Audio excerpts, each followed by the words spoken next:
सरकार ने ये वादा किया था और बड़े बड़े दावे किए थे कि अब हिंदुस्तान का कोई भी व्यक्ति कश्मीर में जाकर बच सकता है, घर खरीद सकता है, सब कुछ, लेकिन ऐसा कुछ हुआ नहीं।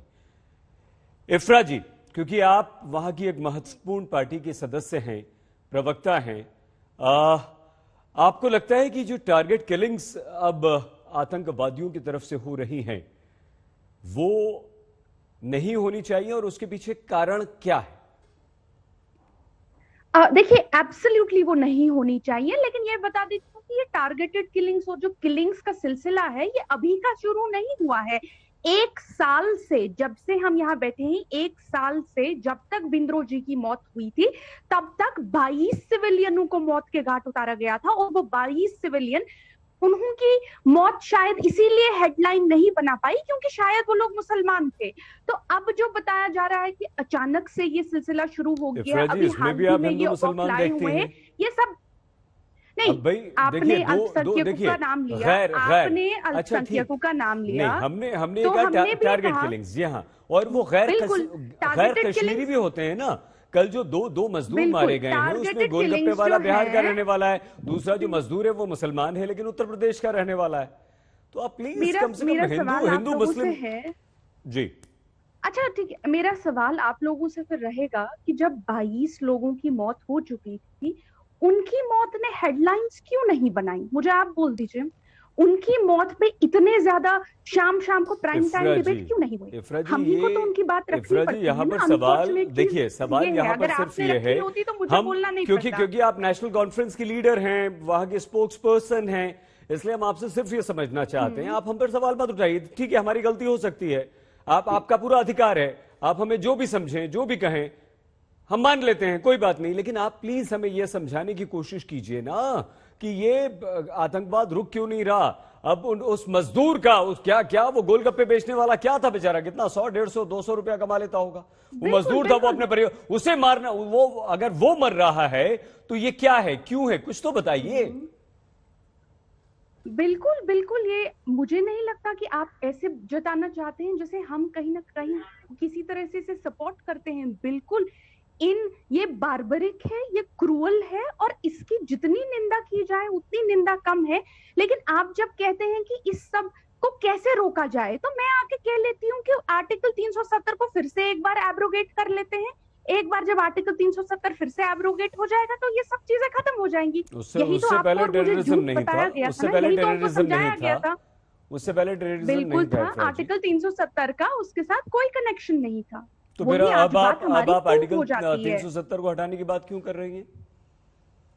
मैं कह रही हूँ कि सरकार ने कहा कि इसको हटा के, इफ्रा जी हो ये रहा है आप कि मुझे बोलने, आप या तो बोलने नहीं देंगे या आप क्या कर रही हैं, आप डाइवर्ट कर रहेंगे। ऐसे कैसे कोई कुछ आप क्या कर रही हैं मैम? आप इफ्रा जी आप डाइवर्ट कर रही हैं। यहाँ बात सिर्फ एक, देखिए ये सेंसिटिव इशू है और सेंसिटिव इसलिए है कि अब गरीब लोगों को मारा जा रहा है, एक गोलगप्पे वाले को मारा जा रहा है, मजदूर को मारा जा रहा है। हम आपसे सिर्फ ये समझना चाह रहे हैं, हम आपसे सिर्फ ये देखिए, अभी तक ऐसा नहीं होता था इफ्रा जी, हम भी 20 साल से देख रहे हैं, 20 साल से हम भी देख रहे हैं। अभी तक ऐसा होता था कि भीड़, सुनिए इफ्रा जी, भीड़ में गोली चला दी, किसी जगह पर बॉम्ब फेंक दिया, पुलिस पेट्रोलिंग पार्टी पर या हमारे सिक्योरिटी फोर्सेस पर हमला कर दिया, ये होता था।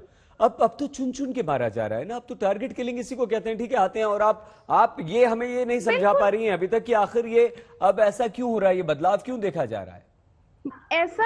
मैं आपको बोलती हूँ, ऐसा इसलिए हो रहा है क्योंकि जब से बीजेपी की सरकार शासन में आई है, उनका लॉ एंड ऑर्डर इतना खराब है, उनका सिक्योरिटी का तरीका इतना बर्बाद हो गया हुआ है कि उनकी नाक के नीचे से ये सब कुछ हो रहा है और वो सिक्योरिटी में नाकाम हो गए हैं। इस वजह से ये हो रहा है, क्योंकि अदरवाइज टेररिज्म जो है वो पिछले 30 साल का प्रॉब्लम है।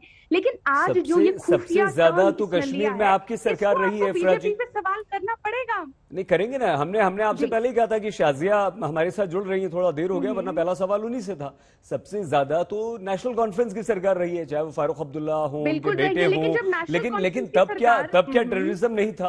अब हमारा सवाल सिर्फ ये कि टेररिज्म में ये जो रूप बदला है, ये जो टारगेट किलिंग हो रही है, पहले टारगेट किलिंग तो ऐसे नहीं होती थी।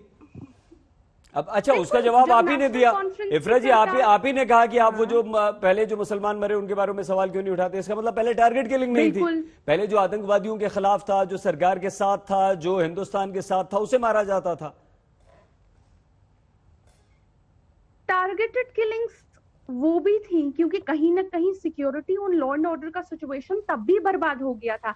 आप इस बात पे फोकस कर रहे हैं कि किस वजह से मारा गया, इस बात पे आप फोकस नहीं कर रहे हैं कि ये लोग किसी को भी मारने की क्षमता रखते हैं। कल को ये डिसाइड करते हैं कि किसको मारेंगे, कैसे मारेंगे, और इस चीज को कैसे रोका जाएगा। भारतीय जनता पार्टी जो पिछले 7 साल से जम्मू और कश्मीर की सरकार बनाई रखी थी, एक देश के साथ 5 साल थे, उसके बाद 2 साल भारत के नागरिक, 7 साल सेंट्रल भारत के नागरिक होने के नाते आप और हम दोनों इस बात की चिंता करते हैं कि हमारे देश में एक भी व्यक्ति ना मरे, टेररिज्म बिल्कुल ना हो, कश्मीर क्या देश के किसी हिस्से में ना हो। लेकिन आप उस बात को बता पाने में नाकाम क्यों हो रही हैं कि ये टारगेट किलिंग्स क्यों है? अरे हम वो सवाल पूछेंगे ना, आने दीजिए बीजेपी के स्पोक्स पर्सन को आने दीजिए, हम पूछेंगे सवाल।